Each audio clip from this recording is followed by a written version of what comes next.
Some bad news. I knew it. I love when he does that. Well, once you hit rock bottom, the only way to go is up. So good luck, okay? Good luck. You say rock bottom, but, like, it just seems like things keep getting worse. What is rock bottom? Who decides what's the bottom of all this? I mean, seriously, you go, okay, today is Friday, and I woke up in Cleveland, and I'm going, how much worse can it get?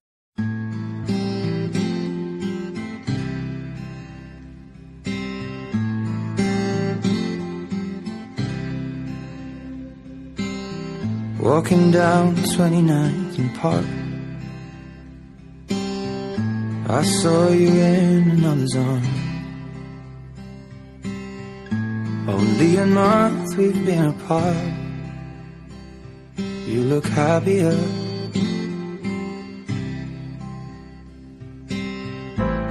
Saw you walk inside a bar. You said something to make you laugh. I saw that both your smiles were twice as wide as ours. Yeah, you look happier, you do. Ain't nobody hurt you like I hurt you, but ain't nobody love you like I do. Promise that I will not take it personal, baby, if you're moving on with someone new. Baby, you look happier, you do. My friends told me one day I'll feel it too, and until then I'll smile and hide the truth, that I know I was happier with you. Hey yeah, hey yeah, hey yeah. Sat in the corner of the room, everything's reminding me of you. Nursing an empty bottle and telling myself you're happier, aren't you? Well, ain't nobody hurt you like I hurt you, but ain't nobody need you like I do. I know that there's others that deserve you, but my darling, I am still in love with you. But I guess you look happier, you do. My friends told me one day I'll feel it too. I could try to smile and hide the truth, but I know I was happier with you. Hey yeah, hey yeah, hey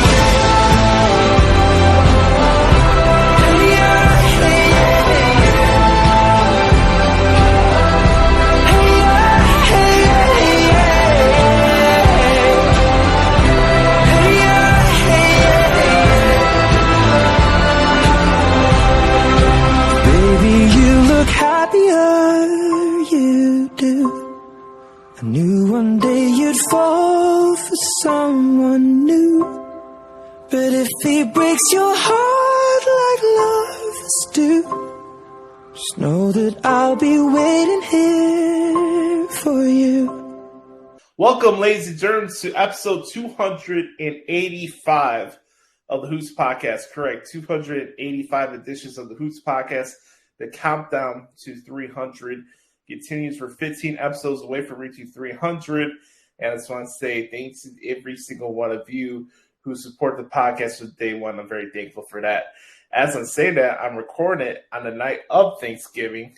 As you hear this later on this weekend, I hope you guys had a wonderful time with your families. Hope you guys had a wonderful Thanksgiving and enjoyed the football as much as you can. I apologize in advance for my Chicago Bears being on national television again.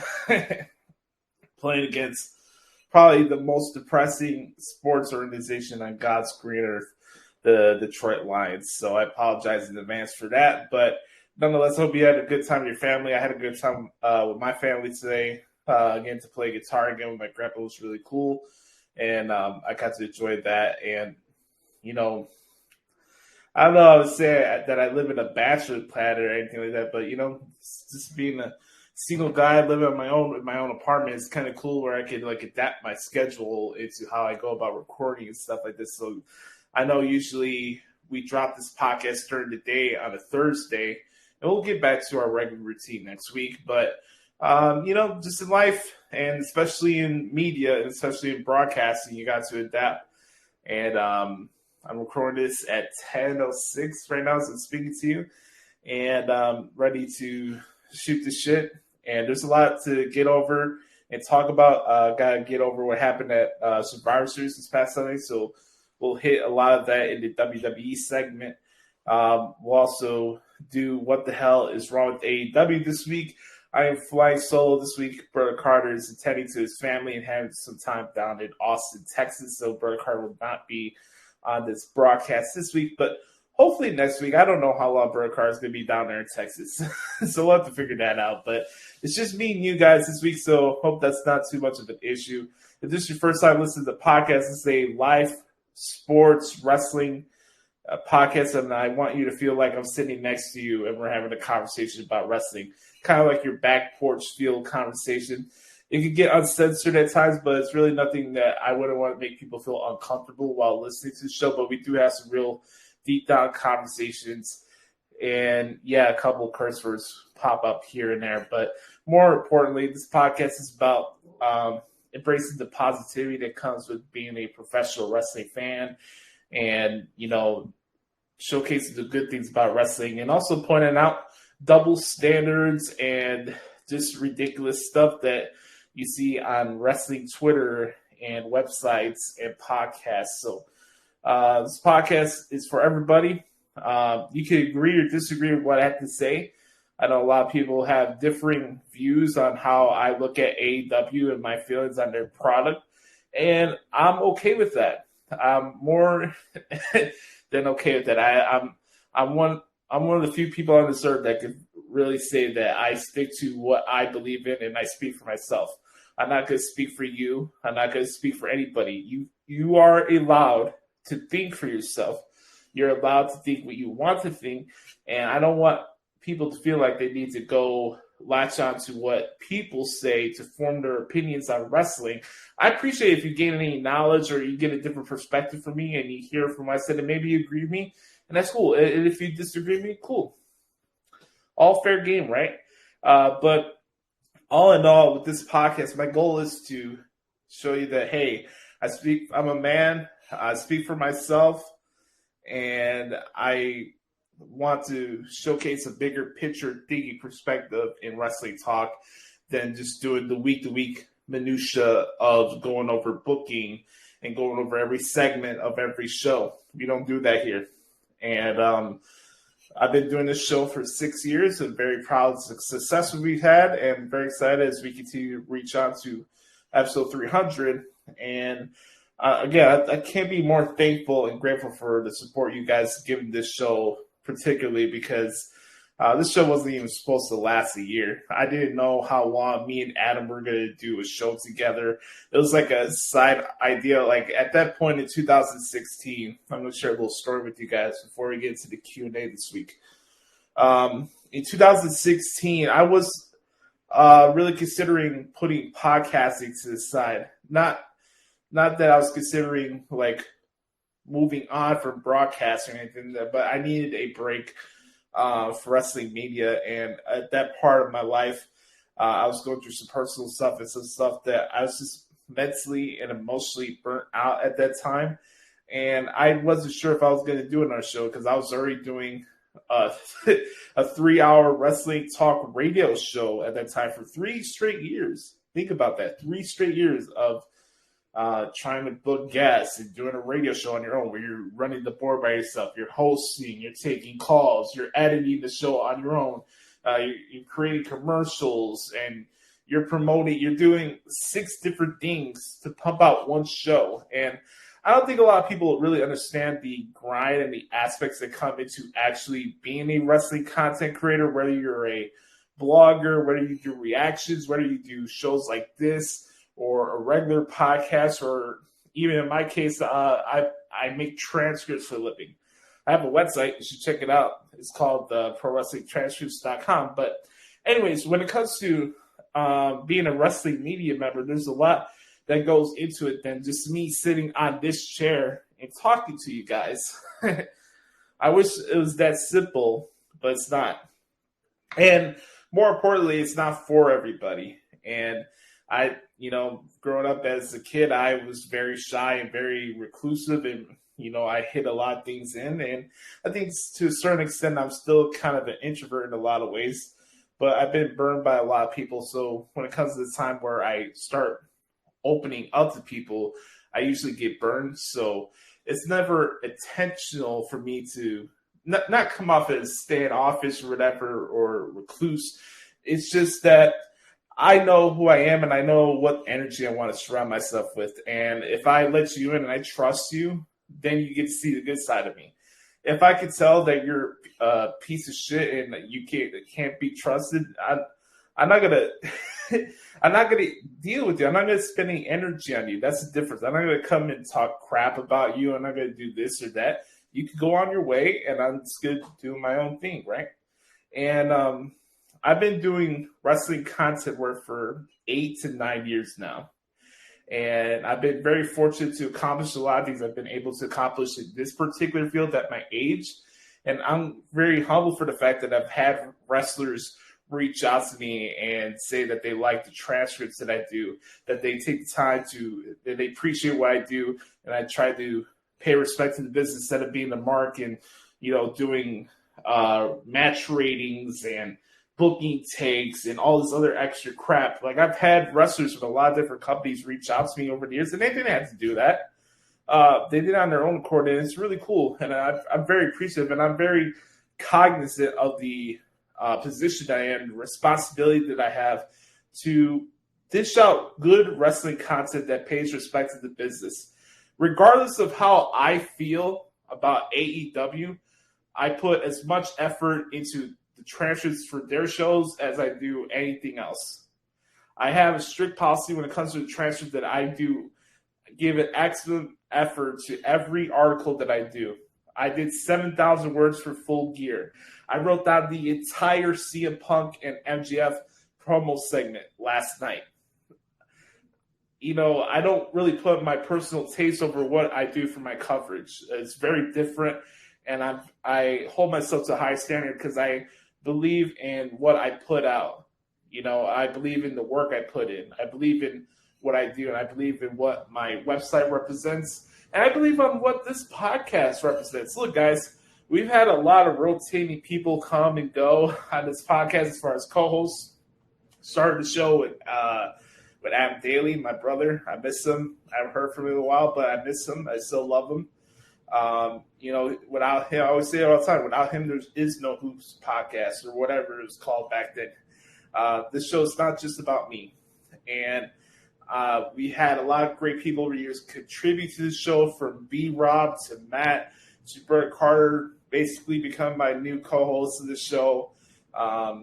The help from the guys from S&E like Blake and Andrew, I really appreciated their support. And, appreciated the support of the guys like Sam Piopo and Patrick Fritz and Chris Aletta and Nate the Great and referee Tony S. A lot of you guys keep me pushing and continuing on with this show. And I really appreciate the support you guys have given this podcast and what it represents. And I appreciate you guys understand what I'm trying to do with this show. And look, we all have different wrestling opinions. I'm not going to tell you that I'm right and you're wrong. That's just not how I carry myself. That's not how I conduct myself as a person. I really don't need validation from other people to fit in with a flock. I'm not really a person that really wants to fit in with people. I don't need to fit in with people. I live in my life on my own terms. And as I always say in the podcast each week, you got to be the authentic product that is yourself. And I know I'm spending some time in the intro expressing some real thoughts here, but I wanted to come in here and be honest with you and tell you why I'm very thankful for the support you guys have given this podcast, because without you, the show is just another show. Without you guys, it's serving no purpose. And the only reason why I'm doing Wrestling Media is to serve a purpose. And study the business the right way, and hopefully one day I get to work in the industry and learn from the people who actually do it instead of the people like Dave Meltzer and Brian Alvarez, and the list goes on and on. I'm very proud of what the show represents, and it's 100% a blueprint of you guys and your support. And I just want to say thank you for that. It hasn't been easy, doing this project and just doing WrestleMania in general is a fucking grind. And anybody who does it knows what I'm talking about. It's a grind. It takes a lot out of you. It takes a lot of emotion out of you in a good way and in bad ways too.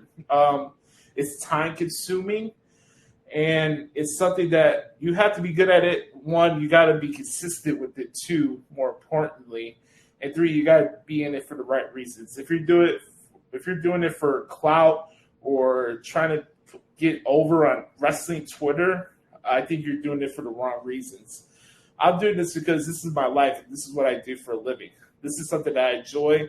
This is something that is a good mental release for me. I kind of treat my podcast as therapy. It's like I said, I'm still in some ways introverted and shy sometimes. So the times where I do talk a lot, which is very few and far between throughout the week, is right here with you guys. So you guys are getting a glimpse into the life of Josh Lopez, and I'm very grateful for you guys for allowing me to be vulnerable with you guys, and being honest and open with you guys. And I've shared a lot of personal stuff on here over the past year or so. I've dealt with a lot of shit. I've had a lot of curveballs thrown my way, and I've dealt with some unfortunate people along the way, but all of us do in life. And instead of beating myself down to the point where I wanted to stop doing this because of that, I kept on with this show. And, even when I got my heart broken about a couple of years ago, the success of this show just went higher and higher. And it's because of that drive and ambition that I have in myself, of course, but it's also for the fact that I feel like the content that we're producing here is meaningful and it's having an impact on people. And it's a challenge. I'm glad that people appreciate and enjoy the concept of what the hell is wrong with AEW. I'm not going to lie about that. I'm very grateful for the fact that we have a Q&A segment that we can record each week and that I can talk for you guys for 40 minutes and answering questions and a lot of different stuff, not just wrestling. I'm very happy with that. I'm very humbled by the fact that people do care about the show. Yeah, am I Sam Roberts? Am I the Soul Monster? Am I even Peter Rosenberg? No, I don't want to be those guys. I want to be Josh Lopez. That's who I want to be. And maybe I don't have a lot of the numbers that all the other people do in around the world, but that's not why I'm in this.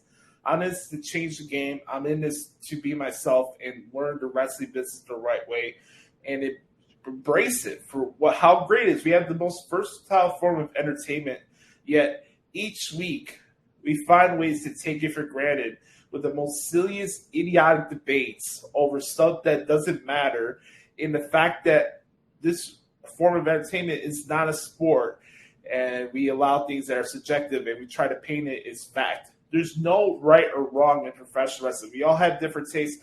I like what I like. You like what you like. And I come in here and tell you, and I speak for myself of what I like throughout the week, just like anybody else. I'm not going to tell you that you're an idiot if you don't like what I like. I'm not JD from New York. I'm not going to do that shit.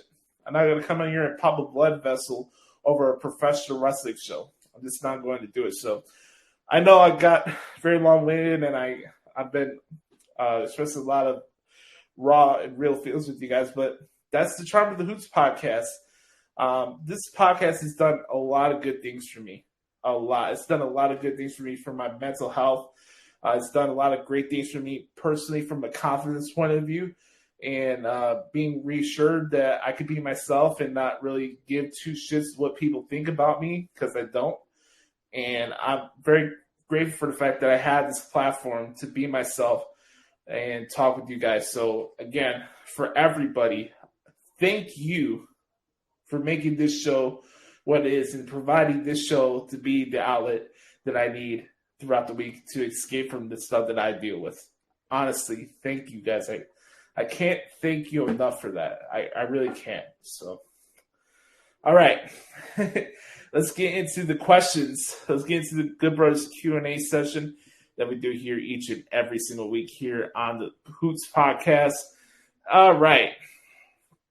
We're going to start off with the good brother Chris Zaletta at XTeamZaletta24X. It says, what up, Oos? Here's some questions from the Q&A this week. Who you have been thankful for this fantasy football season? That's a good question. Nick Chubb. Of course, I had to start with him because that guy is a beast. I know Derrick Henry's the best running back in the NFL, but a far number 2 option is Nick Chubb. That guy's a beast, and I can always rely on him and get a lot of points. I also think that, before he got his ACL injury, Robert Woods was doing some good stuff for me for, fantasy-wise. I had him in the flex position. He was balling up before he, unfortunately, tore his ACL, so that kind of sucked. So Robert Woods was another good pick. Recently, the New England Patriots defense has been it's been good to me on fantasy football. I'm not going to share who my quarterback is because I think you guys would be surprised by who is my quarterback on my team. So I'm not going to do that. Anyways, just wanted to say here, those are the few guys I would say that have been really good for me. That's who I've been thankful for this fantasy football season so far. Also, Tyler Lockett too. Whatever he's actually targeted. Damn Seahawks. Is mac and cheese a Thanksgiving dish? Oh, hell yes, it is. I'm sorry, Matthew Judon. I'm going to have a take here, and some people are going to be pissed at me, but that's okay. I think mac and cheese is 100 times better than stuffing. I think 1, stuffing is overrated. 2, it tastes like shit sometimes. I'm just going to be completely transparent with you guys. I would have just turkey and mac and cheese any holiday of the year over stuffing and yams and all this extra crap that comes with every Thanksgiving season. I'm just going to be honest. Real good mac and cheese, by the way, not the crass stuff, not the stuff you could put on the microwave or anything like that. Like some real homemade mac and cheese is, of course, is a Thanksgiving dish. It's one of the few good ones that are out there. What do you think Alexa Bliss will return? Do you think she'll remain the Fiend or back to the Goddess? That's a good question. I've been thinking about this recently because you would think that Alexa Bliss would probably come back before the Royal Rumble. If anything, I would have Alexa Bliss make her return at the Royal Rumble. I mean, who's she really going to go in and have a feud with right now? So I don't even know what brand she's on, too. That's the thing. We have a lot of people that are out there with injuries and stuff. Like Bayley's out, but you probably would expect her to be back on SmackDown because they don't have a lot of female dominant stars there. So you would think that Bayley would fit on SmackDown more than Raw. But when it comes to Alexa Bliss, I think it would be probably better for her to go back to the Goddess, and I would have her come back as that at the Royal Rumble. That's what I would do. Thoughts on the men's War Games match? I love it. I'm really excited for it. I know some people are like, "Oh, this is really thrown together." I mean, if you really pay attention to NXT 2.0, and here's the thing: a lot of the stuff that you see that's live tweeting from wrestling Twitter and you know who. A lot of people hate watch wrestling. This is not some new observation. I mean, anybody with a common sense brain can tell that people hate watch certain shows. And I feel like a lot of people just find reasons to shit on NXT 2.0 instead of actually watching the show. And being the person who breaks down these shows in the transcripts, I'm allowed that opportunity to look at the bigger picture and see where they're going with certain things. And if you can honestly tell people are not watching the show by saying that this was thrown together because Pete Dunne has been feuding around trying to get the NXT North American title for months. And you have the feud with Carmelo Hayes and Johnny Gargano. You have Tommaso Ciampa and Braun Breaker. LA Knight and Grayson Waller have been going back and forth for a couple months. The story here is the new era of NXT versus the old school guys. It's new school versus old school. It's a simple story.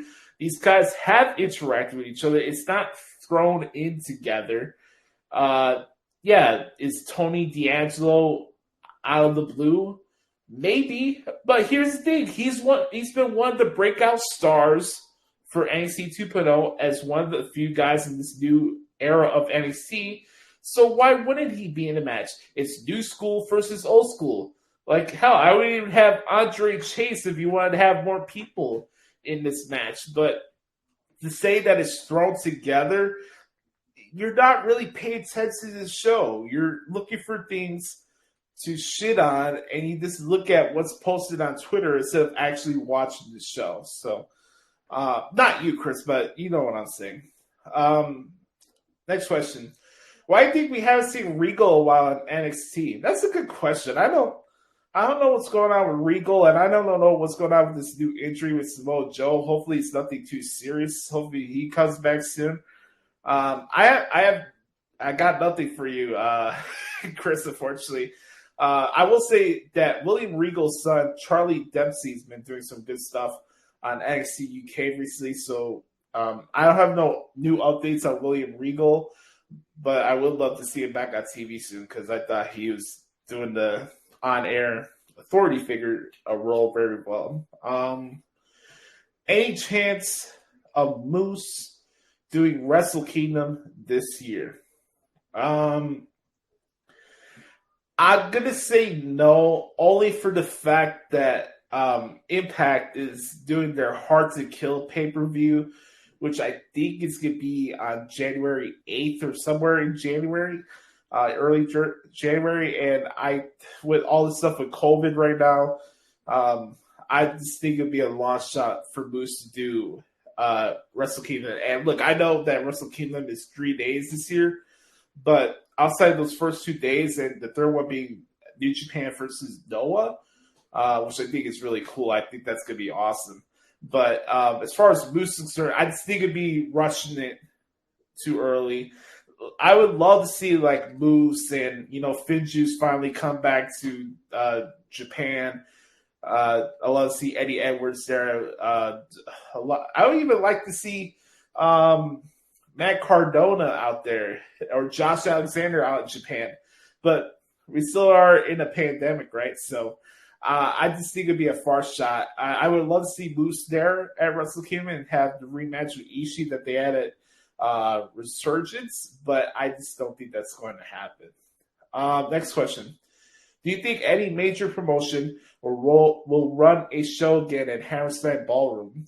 You know what? I'm kind of surprised that AEW hasn't done a show at Hammerstein Ballroom because they're so fixated on doing tropes from ECW back in the day. Like, why wouldn't they have a show at Hammerstein Ballroom? Hell, have like an AEW Dark special or something like that. Actually have some storylines on the show instead of useless matches and pad stats. Hell, even have a Rampage, have like an AEW Rampage show at Hammerstein Ballroom. You can make it a 2-hour special if you want. I don't know why they haven't done that. I would love to see MLW returns to the Hammerstein Ballroom. I think that'd be great. I would love if New Japan had done a special at Hammerstein Ballroom. I think that'd be really cool.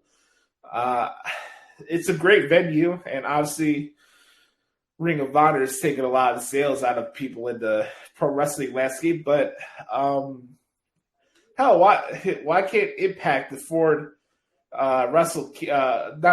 Why can't Impact afford going to the Hammerstein Ballroom? I mean, they'll get more energy and more people in the Hammerstein Ballroom than wherever these rinkety places that they're going to right now. Like, I want to enjoy Impact. I like the wrestling on there. I think some storylines are good and some are hit and miss, but the energy for the crowd is just there. Like I could barely recognize it. The crowd suck. I think the audio levels for the crowd sucks. You can tell that Matt Striker and D. LeBron are in a soundstage studio, and that takes away from the aura and the energy of the show. And I feel like, they had that soundstage in Nashville that they're doing, the Skyway studio, right? And now they're doing this at this gambling hall in Vegas. Like, Impact, you got to get your shit together. I'm just going to keep it 100. Because you get more energy out of an NWA crowd, and you're probably going to see that in a couple weeks at Hard Times, too, at the GPB studios, than you get for any Impact show. They need to get their shit together. I'll say that. But I want to thank Chris for the questions this week, my brother. I appreciate you. Next batch of questions this week comes from the good brother Nate the Great at Psycho Nagiri. Make sure to follow him on Twitter. He's a good dude. What is your favorite part of the holiday season? Man, that's a great question. I think for Christmas and Thanksgiving, it's a lot to do with what I did today. It's just getting to play guitar with my grandpa, spend time with him. My grandpa has played a big role in my life, and I look up to him a lot, and I enjoy his company, obviously. So getting to spend time with him means a lot to me. And get to hang out with my cousins and stuff like that. Get to see my mom, which I don't get to see a lot because I moved out and stuff. But it was just cool to see all of them today. So I think like that. And, I love the holiday season because it's also very busy, too, with the wrestling business with a lot of the shows that are going on. So I keep busy, and I don't let, like, the stress of holidays, like, bring me down. It's not something that I think about in some ways. But I like the holiday season. I like the Christmas songs. I'm not over the top, and I'm definitely not a Grinch. I'll say that. I'm not a Grinch. But I do enjoy the holiday season for what it is, but I don't go overboard or over the top with it. You're not going to see me wearing a Christmas hat and, doing all this extra shit in the end of November before December. I have a Christmas tree set up here in my house, which is really cool. I want to thank my mom for helping me out with that. But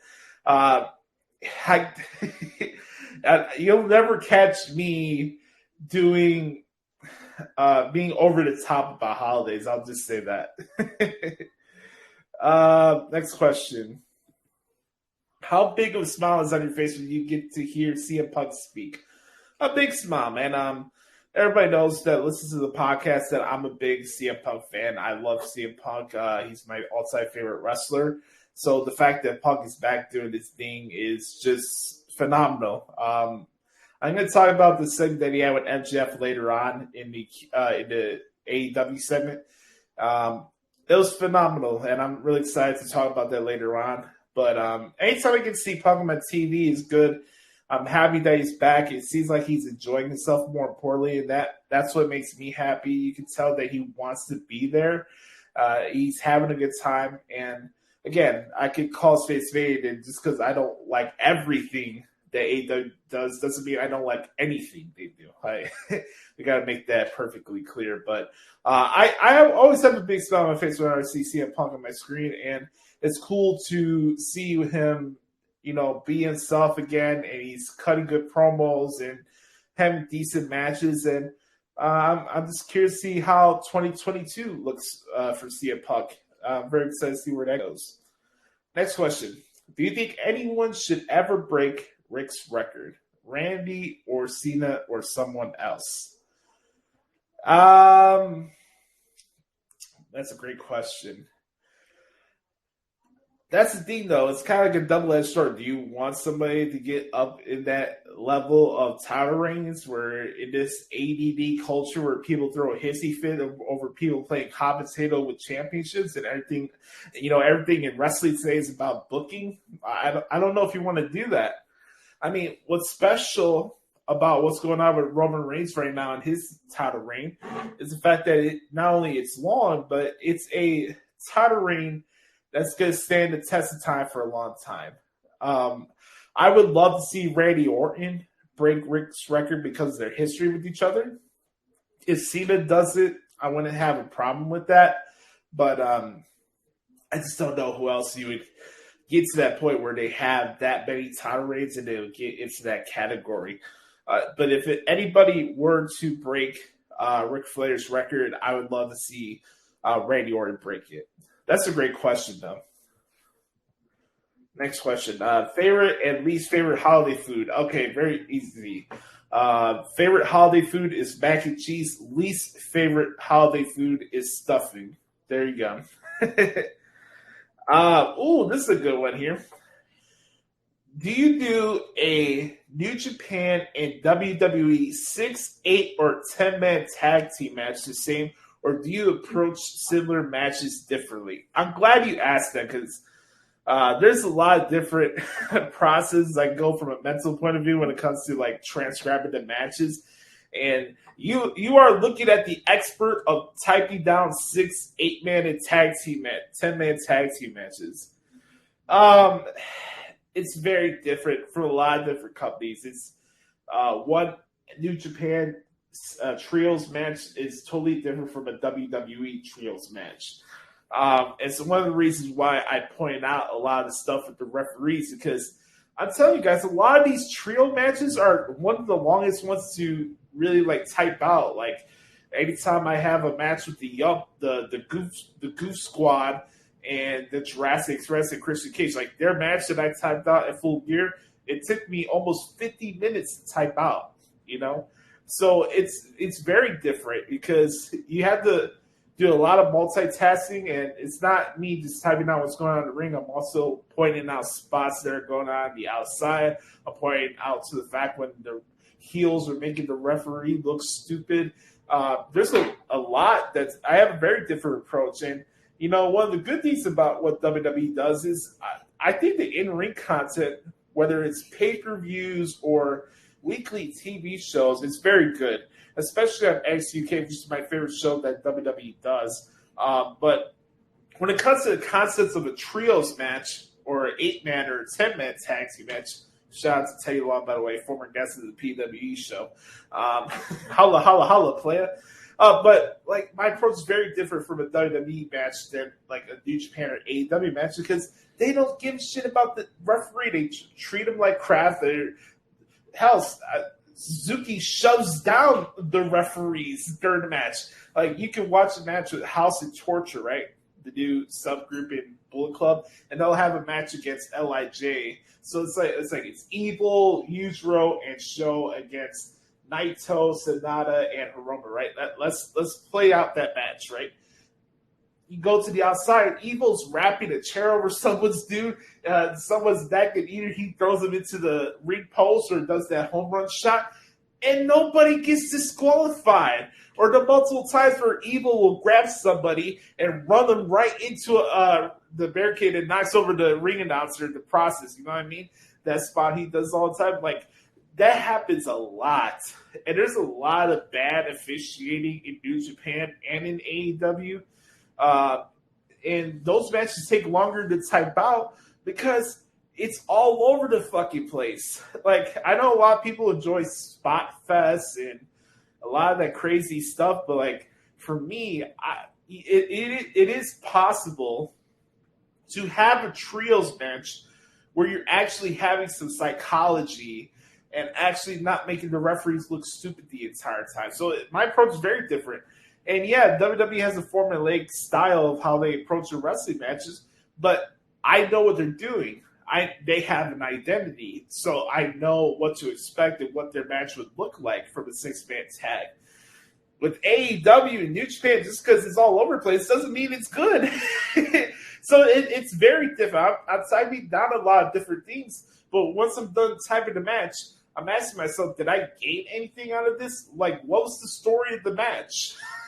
Because you'll have a match that's a spot fest, especially at AEW, and because of freaking brouhaha after the match, like an afterbirth, and it's like all over the place. So like I can't really tell the difference sometimes from a New Japan trios match or AEW match trios match because they're all the same. They do the stupid brawl out the outside during the match. nobody knows how to hold a tag rope or can't decide when they want to run into the ring or not. It's all over the place. Like, I could do like a full show, really explain my process of transcribing a match for all these different companies, and it's very different. And there's certain things that just annoy the crap out of me, and trios matches are one of them. If I could go through 1 week and not have to do a trios match from AEW, my life would be better. You know, especially recently, they keep doing these things with like Nyla Rose and Emi Sakura, the buddy against a cavalcade of other performers. And it's just, oh, God. I could go on and on all day with this, but I don't want to bore you guys with that. So, okay. Next question. Are you excited for Jonah's run in Impact and MLW? Yes, I am. Very excited to see what he does. And who knows, maybe he might pop up in the NWA. They have a pay-per-view coming up next Saturday, I believe. NWA Hard Times 2. So be on the lookout for that. I'm very excited to see what he does. I enjoyed his work at XT. And I think he's going to do some really good stuff there. So, yeah, I would say I'm very excited for Jonah's run in Impact and MLW. Last question for Nate here. He says, do you think New Japan could improve their tournaments in any way? I say no, because I think New Japan is the company that does tournaments right. And I like the fact that they are able to adapt whenever injuries go down or stuff like that. I'll say that for me, I just enjoy that energy and the vibe of New Japan tournaments. It's fun for me to transcribe. You know, there's 19 shows at the G1 this year. There's 19 in total for this Best of the Super Juniors tournament and World Tag League tour. There's a lot of shows. There's a lot of matches, but I think when it comes to people looking out for what really looks like sports based, New Japan does it right when it comes to their tournaments, and I will give them credit for that. I love round robin tournaments. I love the fact that you can actually have a point system that's actually followed through with, and not for storyline purposes. I do enjoy it, and I would just say I don't know what they can do as far as like improving. I don't think there's much to improve from a formatting point of view. It just sucks, you know, with all the stuff with COVID that we haven't been able to see some of the bigger stars participate in some of these tournaments, especially like the New Japan Cup, you know. A lot of just regular domestic performers on the card for the New Japan Cup this past year. So, you know, comes with the territory, the yin and the bag, but you know what I mean. I want to thank Chris and Nate for sending some awesome questions this week. You guys killed it as always. If you guys want to participate in the Good Brothers Q&A session, all you have to do is hit me up at Twitter at Josh Lopez Media, or hit me up at the Hoots Podcast at gmail.com. So I want to thank you guys so much for sending questions this week. And when we come back, we're going to get to what happened this week in WWE right here on the Hoots Podcast. It was 3 years ago when my career skyrocketed and I was standing right here and I slapped Charlotte Flair across the face. And now what you saw last night at Survivor Series, that was the culmination of almost a decade of love and hate and friendship and betrayal. And I came out here and I wanted to hurt her.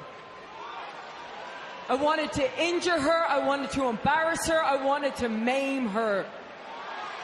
And she wanted to do the same to me. But you people, you loved every second of it, didn't you? Yeah, you loved every second of it. You didn't care who walked out of here a winner. You didn't care if either of us walked out of here at all. But of course I won. Of course I proved I was the best. That was never really a question. Certainly not to me anyway. But now that's done. That's done. We're over with that. We're turning the page onto a new chapter, onto something fresh and new. Because you love something fresh and new, don't you? Yeah, you love love something fresh and new. So who that's fresh and new would you like to see on top? How about my new #1 contender, Liv Morgan?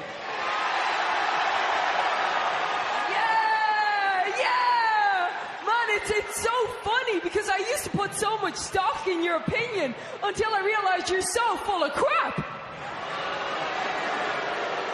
No, don't do that. Don't do that. You say you want something fresh and new, but I watched 10 women last night break their backs trying to prove themselves to you. And what did you do? You did your stupid little chants. And you did your stupid little wave. And you sang your stupid little songs, didn't you? Yeah, you did.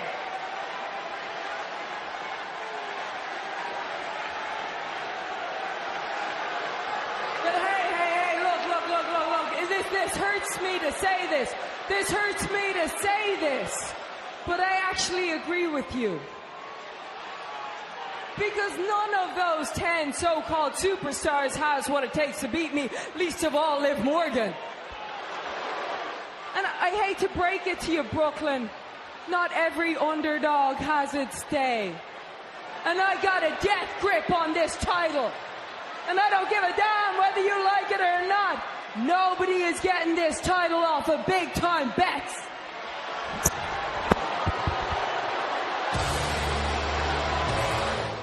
All right, guys, welcome back. It's time to talk about what happened this week in WWE. We're going to start off going over what happened at Survivor Series this past Sunday in Brooklyn. My recommendation for WWE is to stop doing big-time events in Brooklyn just for a little bit. Give it a break for a while. I know they want Brooklyn to be the mainstay for their shows in New York. Because of the fee in Madison Square Garden, and I could respect that. But as a viewer and just somebody who's tired of hearing these Nimrods from Brooklyn, I would just say to not do a show in Brooklyn for a while. But I don't want that to be my overarching take of my thoughts on Survivor Series this past Sunday. I thought it was a solid show from top to bottom. I wouldn't say this was the greatest Survivor Series of all time. I definitely would not say this was the worst Survivor Series of all time, but this show exceeded my expectations for it going into it for myself personally. I really enjoyed a lot of the wrestling on the show. I know a lot of people let booking dictate their entire thoughts of the show, but that's not why I watch this stuff. Booking this, booking that, booking this, booking that. Take booking, roll up into a ball, turn that some bitch sideways, and stick it straight up your monkey ass. That's my thoughts on booking. And look, I know a lot of people are upset over the fact that there's a lot of teases over The Rock, but especially when it comes to professional wrestling in WWE, unless there's an outright literal advertisement that The Rock is going to show up, you gotta take it with a grain of salt. There was nothing that was going into this pay-per-view or anything like that. Not even the Cleopatra egg that they made a storyline out of. Not even that convinced me that The Rock was going to show. Because there's been pay-per-views that I thought The Rock was going to show because his movie was sponsoring that particular pay-per-view. He never showed up. I'm kind of used to this drill, you know? It's like you can tell the writing on the wall when somebody's going to show up and when they don't show up. Like the last legitimate surprise for me was John Cena showed up at Money in the Bank. I was not expecting that. That was a crazy moment. So, you know, I get it. A lot of people were wanting to see The Rock, and I think that's maybe one of their intrigues for going into the pay-per-view, and I can understand that disappointment, but I think a lot of us work ourselves into a shoot over stuff that we read on the internet and shows that we listen to, and the shows with the sources, right? Like, I can tell you guys my sources. My sources are my left eye and my right eye. You know, that's the sources that I have in professional wrestling. And for me, I look at things from a bigger picture standpoint, and I just didn't think now is going to be the time they pull the trigger on Rock and Roman Reigns. And if it doesn't happen in Jerry World this year, I don't think that's the end of the world. You have a WrestleMania, by the way, the following year in LA at SoFi Stadium. So if The Rock doesn't wrestle at WrestleMania in Dallas next year, it's not the end of the world, and it doesn't mean we'll never have Roman Reigns and The Rock. WWE did not go out of the way to outright advertise that The Rock was going to show up. We're talking about the company that goes out of the way to mention things on social media before major shows with somebody popping up. If it's not the Royal Rumble, usually you'll get an announcement ahead of time that somebody's replacing who and who in a match, and et cetera, et cetera. Here, this insert person is showing up at Raw or SmackDown. Got another show that we're watching, So, I want to get that stuff out of the way because I know that was a big takeaway from the pay-per-view. And it's like, again, if my favorite didn't win a match, the pay-per-view sucked. I picked Drew McIntyre to become the sole survivor. That didn't happen. And, it's the Survivor Series concept pay-per-view. The match itself, is it outdated? Does it need to be changed? Sure. But, again, if you look at the match for itself, outside of the finishes and whoever got eliminated at this time by who, blah, blah, blah, blah, blah, the men's match I thought was very good. And I thought the women's match was good in the beginning and then kind of drifted off towards the end. That was kind of my takeaway from both the Survivor Series matches. I thought the men's was better than the ladies. A little bit clunky towards that end, and this whole stuff of getting Sasha Banks eliminated I thought was stupid. But the rest of the Survivor Series elimination matches per se, I thought were really good. I also enjoyed the kickoff match with Shinsuke Nakamura and Damian Priest. I'm glad that somebody finally addressed Boogs and his playing guitar solos during matches. I thought that was time somebody approached them for that. So I don't know if they're going to keep doing that or not. But it's like, you're doing guitar solos. It works for guitar solos if like Shinsuke Nakamura is fighting somebody like Baron Corbin or Sami Zayn. But if you have like a major title match or whatever, and look, Nakamura's a babyface again, so you don't need Boogs playing guitar to distract the heel in a match, You don't need to do that. Like, if it's a clumsy character that's made to lose a lot and stuff like that, and that's their role in the company, more than fine with that.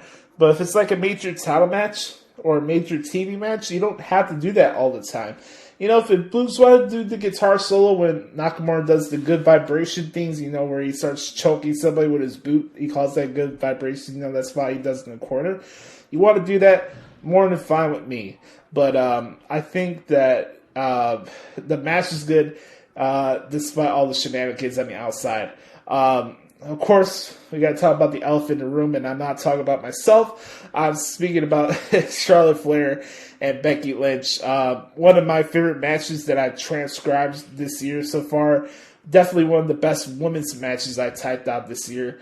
Actually, I enjoyed this match more than Britt Baker and Thunder Rosa, the hardcore match that everybody touts all the time. I love the physicality. I love the intensity. I loved how the match layout went out, and it was just a gem. If you haven't seen Charlotte Flair and Becky Lynch, go out of your way to watch it. It was damn good.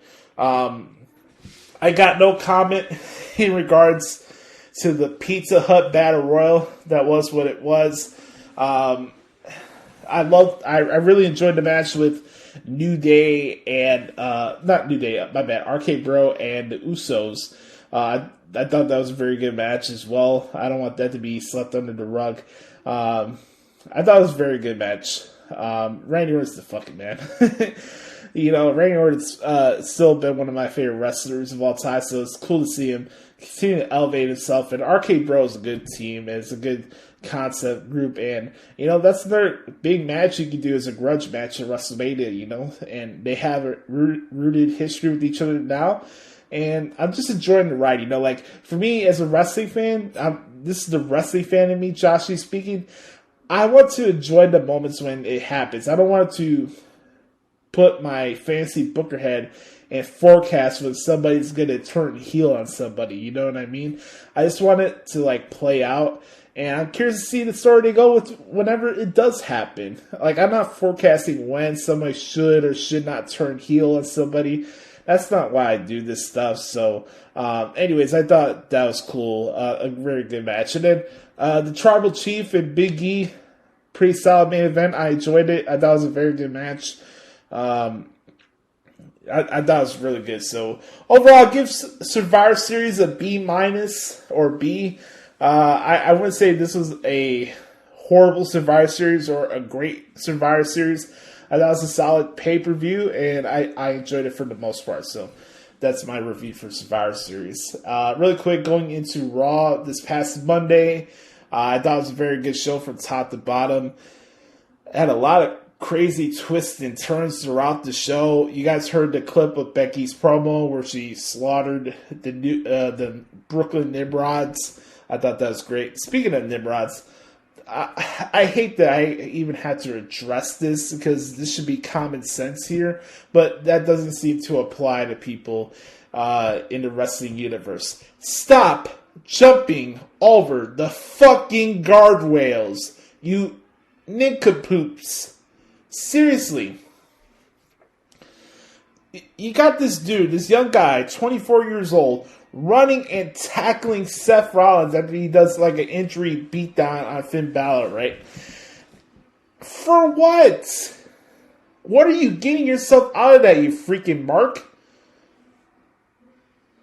Like, I don't get the logic of going after somebody that could possibly potentially injure the dude, and you're going to just do that on worldwide television. Stop jumping over the barricades and the guardrails. It's not going to end well for you. I thought Seth Rollins handled the whole situation like a pro. He could have really messed him up, and I wouldn't blame him if he did. But again, it sucks. Like, this is a wrestling entertainment promotion that, presents wrestling. There's an entertainment company, an entertainment corporation that presents wrestling in their entertainment platform, right? And this is the wrestling company that has a lot of the families come out with their kids. This is a different vibe. It's not your mom and pop shop like AEW or Impact or et cetera, et cetera. This is like a big corporate entertainment conglomerate like Disney on Ice or Marvel on Ice or any of these like live touring events that go throughout the year at like United Center or anywhere you live from where you're listening to this podcast. You know what I'm talking about, those type of shows. WWE is at that point. Like, this is the family-based entertainment promotion. You bring your family to the show, and you got a freaking idiot running and attacking the wrestlers from behind. And you're trying to ruin the mystique of what the business is supposed to be. Because you want to make a name out of yourself. You want your name out in the press and stuff. Is it really worth getting yourself arrested and banned from wrestling events and any events at certain arenas because you had to jump the guardrail? Like, how stupid do you have to be to even consider that? To even just your thought of trying to test your luck against a professional athlete. And most professional wrestlers are tougher than some of your favorite UFC fighters. And that's the shoot. I don't need to bring up the names. You guys that listen to the podcast know what I'm talking about. The fact that this happened on Monday is just sad. It's unfortunate. It's a shame on the Brooklyn security people. And it's something I wish never happens. This happened a couple of months ago at an AEW show when they first started touring again. I think it was like that first Dynamite in Miami. Somebody tried to jump the guardrail and attack Chris Jericho. You guys know how I feel about Chris Jericho and the whole AEW stuff right now. But even then, I don't want that to happen at an AEW show. I don't want that to happen at any show, not even an indie show. You do not belong to jump over that guardrail. You have no right to do that. Know your role and stay in your lane. Hell, I'm a wrestling fan. I work in the wrestling media. You're not going to see me jump over a guardrail and try to test my luck against a wrestler. 1, I'm not stupid. 2, I never want to be a wrestler. And 3, again, I'm not stupid. So, I hate the fact that happened. That took a lot of focus away from the show because it shouldn't have been that way. So that's unfortunate. Those things should not happen. And I hate when it does happen, and it's very unfortunate. But, we had some other good stuff on the show for Raw this past Monday. I thought it was a very good show from top to bottom. We had obviously Becky's promo. I thought Matt Riddle and Dolph Ziggler was pretty good. We also had I thought Seth's promo before his match with Finn Balor was good. It ended up being Austin Theory being the guy who found the golden egg for Mr. McMahon, and he got himself a title shot against Big E, which I'll talk about in a minute. Joined the match here with Rhea Ripley, Nikki A.S.H. and Carmella and Queen Zelina. Shout out, as Pat McAfee would say. Shout out to Queen Zelina and Carmella. They are your new WWE Women's Tag Team Champions, as I predicted on the podcast last week.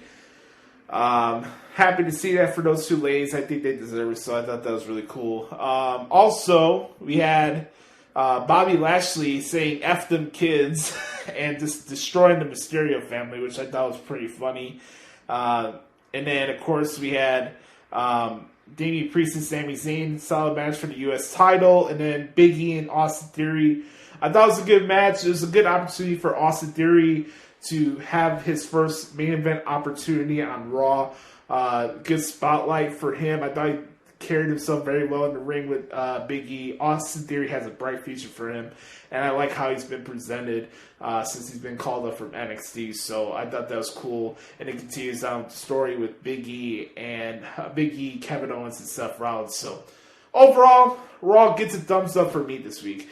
Again, 3 hours is 3 hours. Not everything's going to be a hit, but for the most part, I enjoyed Raw for what it was. Tomorrow night, as I'm recording this on a Thursday night, we got Friday Night SmackDown. I don't know where they're having SmackDown tomorrow yet, but anyways, there's SmackDown that's going to be on Fox tomorrow.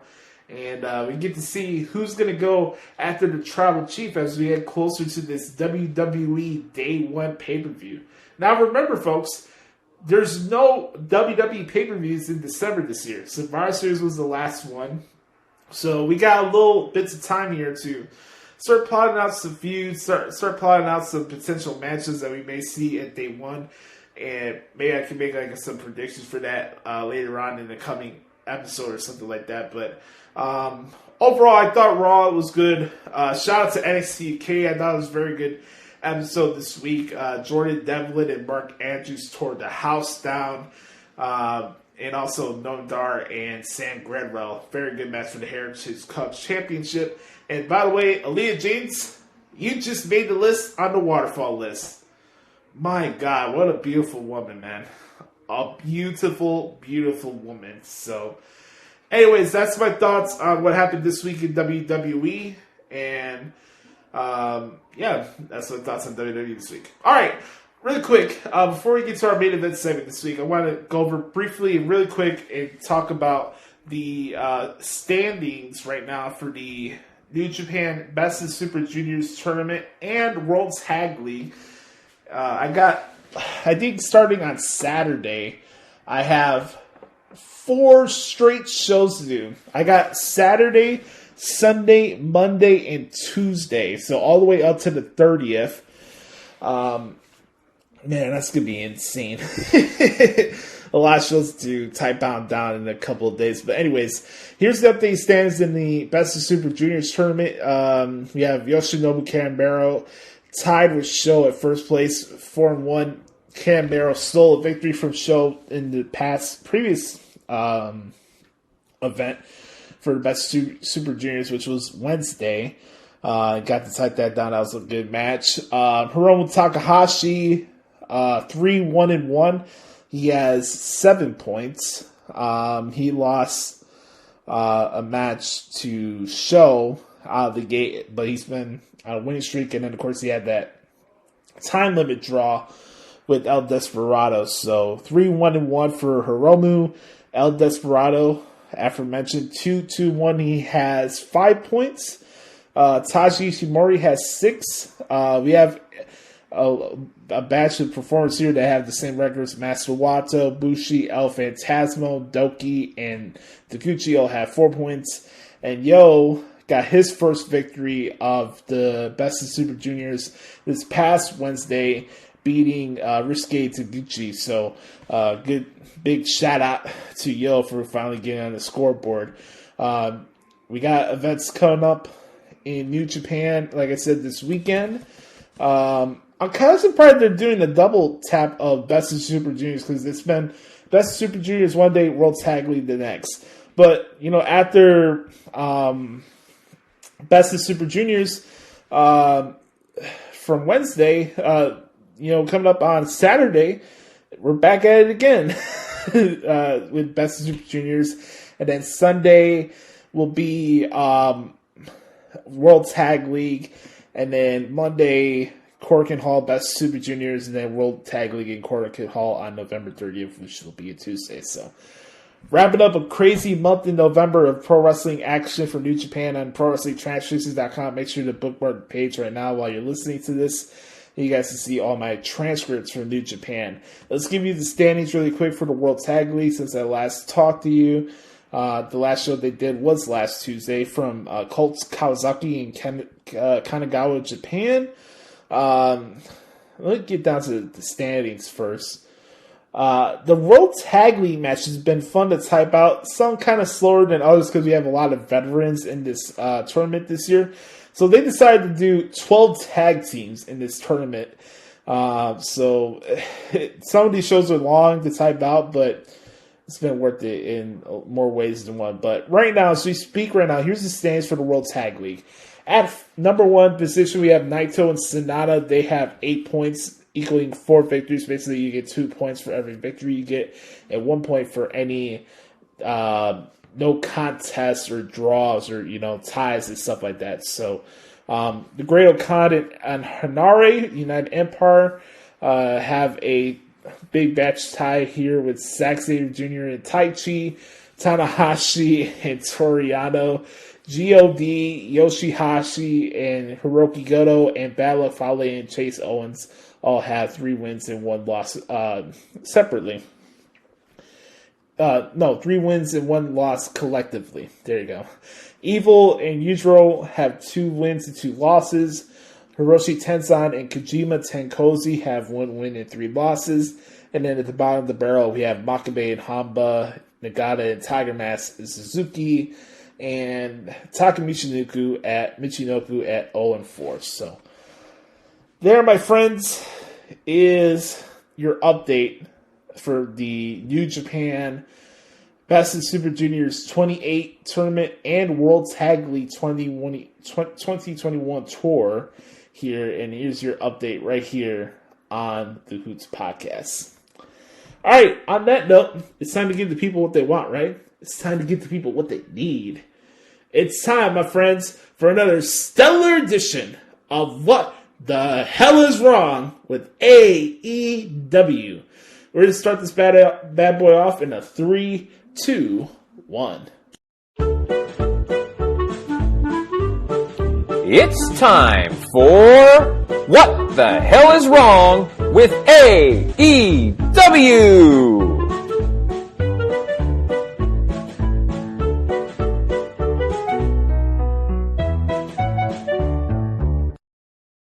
All right. Time for another edition of What the Hell is Wrong with AEW, aka What Isn't Wrong with AEW. Flying solo this week. Man, boy, I'll tell you what, man. AEW this week was brought to you by AEW Dark and Elevation, outside of one wonderful and brilliant segment, which we'll get to in a couple of minutes. If you guys don't understand what the concept of what the hell is wrong with AEW, it's not what the name of the segment represents. It's us pointing out some things that Wrestling Twitter would not tell you, because according to Wrestling Twitter, AEW is Teflon and they do absolutely nothing wrong. I, on the other hand, try to watch the show from a fair perspective and hold them to elite standards. After all, this company is called All Elite Wrestling, so I'm expecting something elite. And as somebody who spends more time covering shows than spend more time on promotions outside of WWE than the time that I do cover WWE shows, I have a high standard of what's unique and what's really an alternative. So if I disagree with some of your favorite AEW superstars, it's not a knock on you as a person or anything like that. We have a agreed to disagreement scenario that we have here, but it's nothing personal or anything like that. It's really to point out more of the more annoying aspects of the AEW fan base, because believe it or not, folks, your boy is actually a fan of AEW. Your boy actually is part of the AEW fan base. Irregardless of whatever you hear in this segment, I am a fan of AEW. I want it to be good, but I'm not just going to put everything that they do over just because they're a new company and blah, blah, blah. I'm a wrestling podcast host. I hate the WWE. I got to put over everything AEW does. That's not the show for you guys. Sorry. I'm not going to come here and lie to you guys. But we do have positive stuff that we do talk about here, and I like to start off with that. And I don't want to waste any time. Let's get into the stuff with CM Punk and MJF. I was thinking about possibly sharing some clips from that segment here for you guys. I was thinking about that, but the clip is 18 minutes long, and I don't really want to waste a lot of my storage stuff here on my computer, my MacBook Air that I use to record the shows. So I was considering sharing some of the clips from that segment because I thought it was just one of the best pieces of work that AEW's put together since the company's started. I will say that, but you know, some of the tweets I've seen, oh, this was the best segment in pro wrestling in 20 years. Hey, if you feel that way, more power to you. I'm not going to come in here and tell you that you're an idiot or anything like that, but I will say I think that's a little bit of cap. Look, I'll be honest with you. You guys know me. I call spade a spade when it comes to AEW. I don't put everything they put. I don't put over everything they do, but I will give credit where credit's due. For me, this is one of my favorite segments and one of my favorite things that AEW has done as a whole, as a company. So I do give credit where credit's due. I love this segment. I thought it was everything it needed to be. All the zingers that you would expect both guys to throw at each other, I thought it was just phenomenal.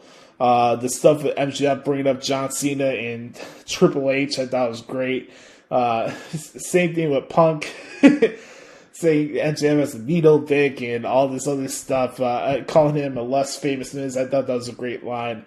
I really enjoyed it, man. And again, it's a showcase of what I've been saying here on this show and why I feel bad for the dude is that MJF is the best performer that AEW has, yet you don't see it in how he's presented. And I thought MJF knocked it out of the park in this segment because you don't have these opportunities where you have a first face-to-face conversation with a guy that's known for cutting amazing promos, right? And have these face-offs on the microphone in long talking segments. You know, it's kind of a sink or swim thing. It's time for you to put up or shut up, you know what I mean, in these type of scenarios. And I thought MJF knocked it out of the fucking park. And I thought Punk was fantastic too, man. You know, it's cool. They're at Wintrust. It is what it is. But I thought it was really cool. It was a fantastic segment. for both guys. You know, NJ talked about that he represents everything that CM Punk hates about professional wrestling. I thought that was a great line too. It was really, really, really good. If you haven't seen it yet, go out of your way to watch it. I can't be more positive than to say it was brilliant and it's the best thing that AEW's done as a company is this segment. I thought it was damn good, and MJF is in a class of his own, and I'm glad to see my favorite wrestler back to form again on TV. I loved it. I thought it was fucking awesome. So good to the fact that I need a swig of water, pal. Anyways, so that's my thoughts on MJF and CM Punk stuff. We're at just the beginning stage of that. I'm sure there'll be some more promo segments as the weeks go on, but I loved it. I thought it was phenomenal. Punk's match with Paul Blart, Doug Heffernan, or Tony Soprano, whatever you want to call him, QT Marshall. I thought the match was fine. Outside the CM Punk stuff with MJF, I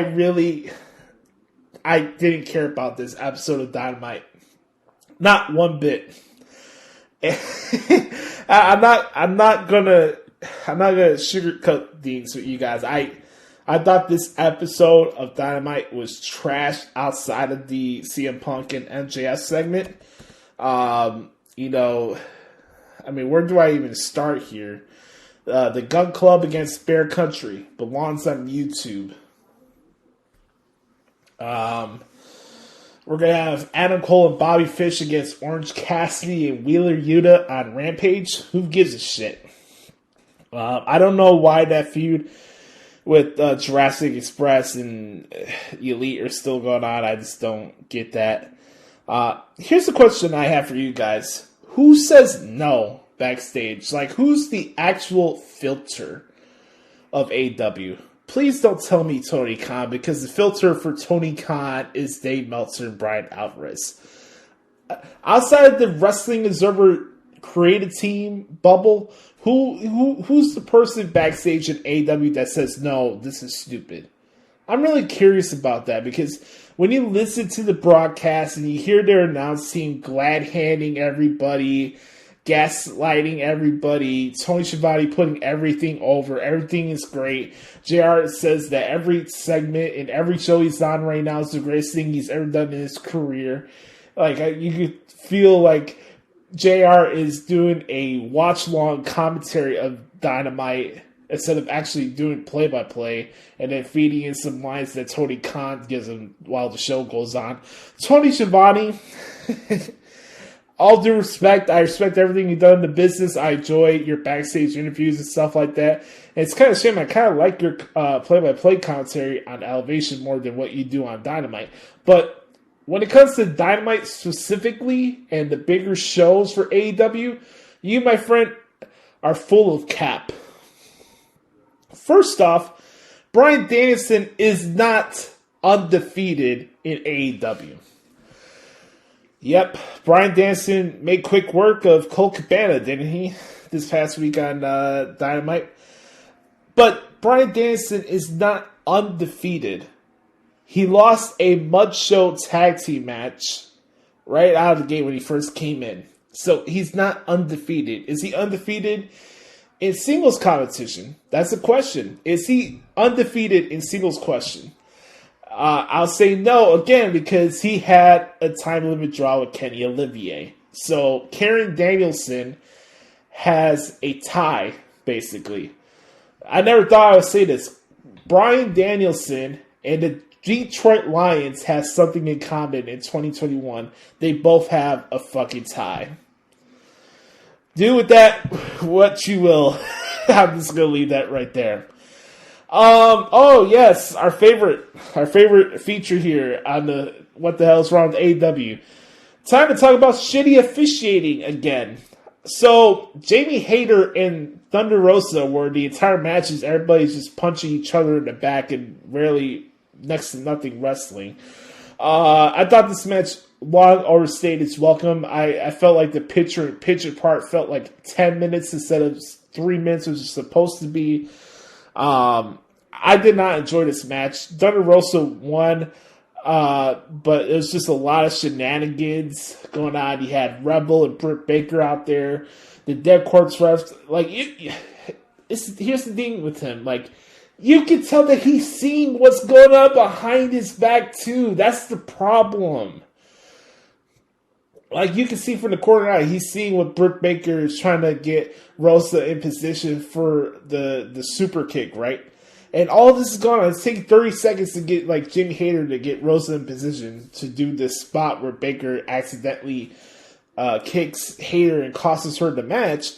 Okay, I get the point where they want to go for the story from there. But again, you're making your referees look stupid.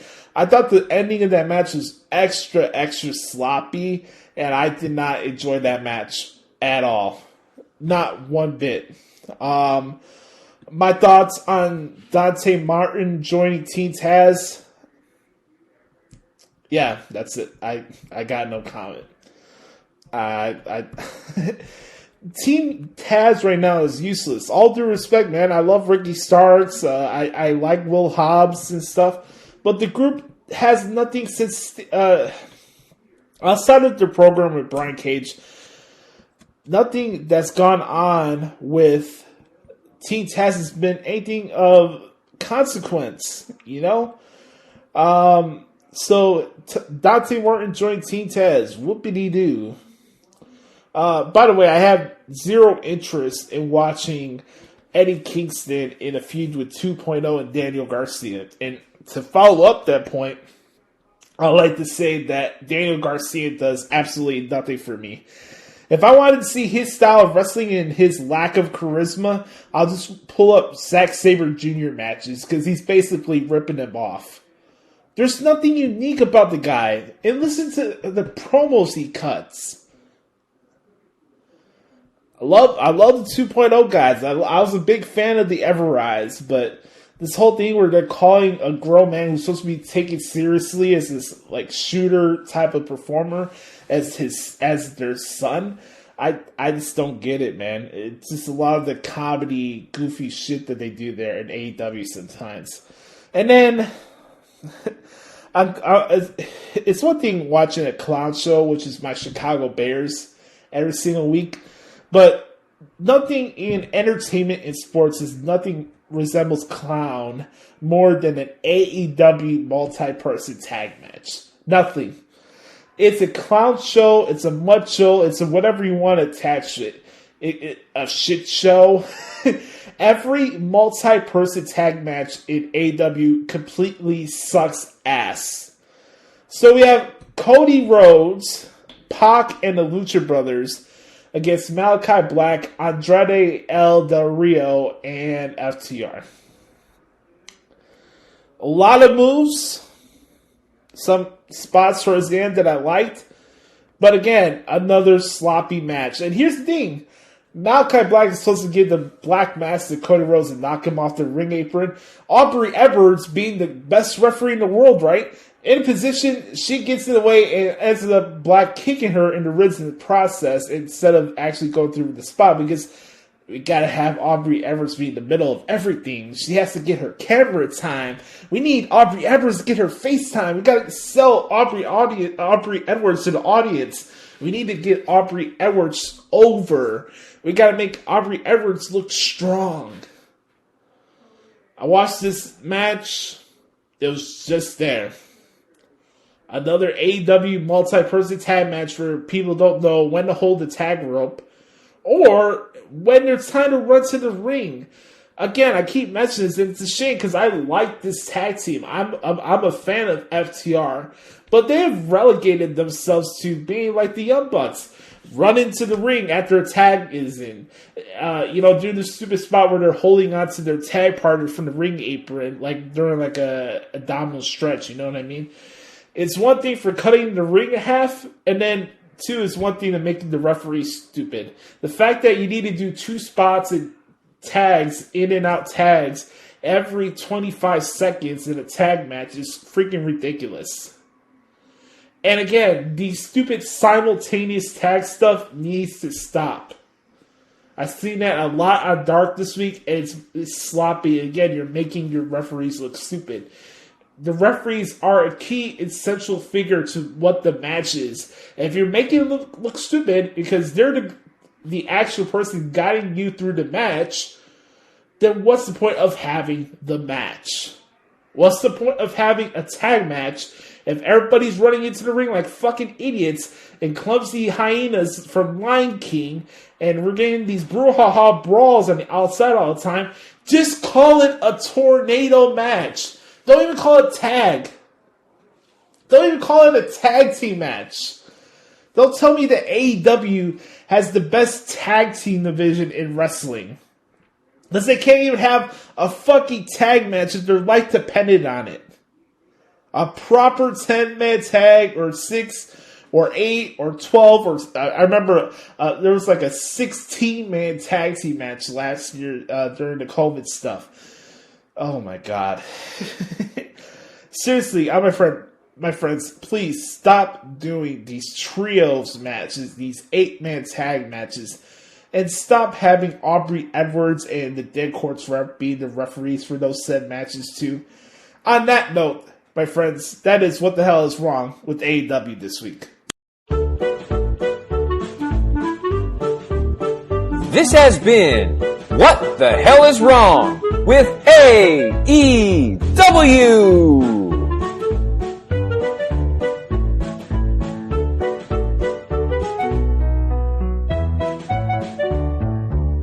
Alright guys, I want to thank you guys for hanging out with me.